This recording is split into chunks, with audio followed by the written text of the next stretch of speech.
Hello there! Thanks a lot for coming by PosterCentral.com's video blog today. I'm Pete Howard, and I've got the fabulous Johnny Cash show here to show you from 1967. Just a really lovely original concert advertising window card. And great timing in Johnny's career, because late February of '67 is just when his newest single, Jackson, was entering the Billboard Country Western chart of singles. And you know, that duet between Johnny and June Carter would rise to a #2 smash record. I personally love it. It's among my favorite 5 Cash songs, performances ever. And by the way, it beat out by 3 months the version by Nancy Sinatra and Lee Hazelwood on the pop charts. But anyway, great. You can picture them on the poster and know just what they sounded like by listening to the Jackson record. So here you have this lovely, red, white, and blue tour blank. It's a very familiar looking template, I guess you could say, because Colorcraft Litho out of Oklahoma City would run things like this for years. Although interesting, by this point, in sort of the late 60s, 67, down in the lower left corner, they're now known as Colorcraft Poster Company. So this is a tour blank, and everything from the red part on down is the constant, of course, and up top is the blue block lettering, which would change from night to night. So there you have the Cotillion Ballroom in Wichita, Kansas, and 2 big shows in the evening on Friday, February 24th, and then lots of detailed ticket information and prices on there and so forth.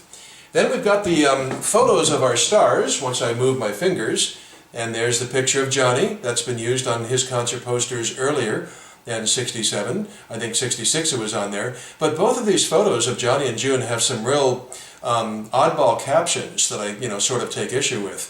Now for Johnny, for goodness sake, this I Walk the Line, his huge hit, they referred to as I Walk a Line in this poster underneath this picture, and it had been for years. It just bedeviled them for years, and so it went on for so long I almost wonder if it was either an inside joke or a preference by Johnny and his management. But we always sang I Walk the Line, so why would it say I Walk a Line? I have no idea. Colorcraft blew it for years, and that's just, we just have to live with that. And then take a look at the clunky caption, if you will, underneath Johnny's picture. After I Walk a Line, it says, one of the top recording artists. And then falls off a cliff, and you have all that white space to fill in. That's really uncreative writing, and as I said, just sort of awkward.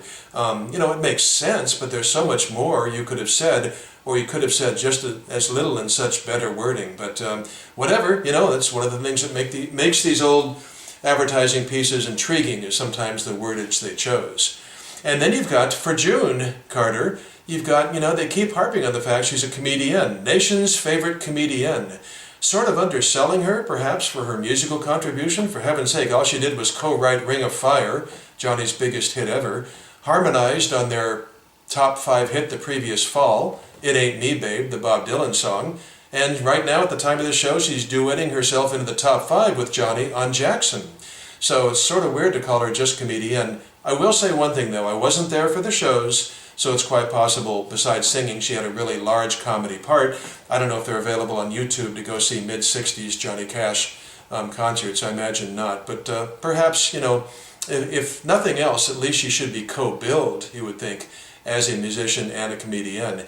And it's kind of funny to call her, the nation's favorite comedian. I mean, what about Phyllis Diller, Moms Mabley, Joan Rivers? I mean, there's certainly some competition.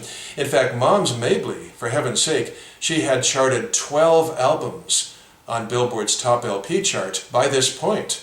And June had charted none as a comedian, so draw your own conclusions, whatever.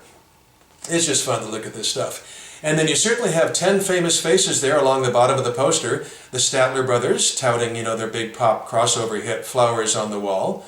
And then you've got the Carter family, Helen, Mama Maybelle, and Anita, super legends. And then, unusually and interestingly, the Tennessee Three. And what's even more unusual is they're identified by name, first name only, Luther, W.S., and Marshall, referring, of course, to the guitarist, drummer, and bass player, respectively. Very unusual to have the names of the Tennessee Three on a Johnny Cash concert poster. It just didn't happen very often, if any other time, I don't know. So it's time for our little tour blank tutorial, I like to call it.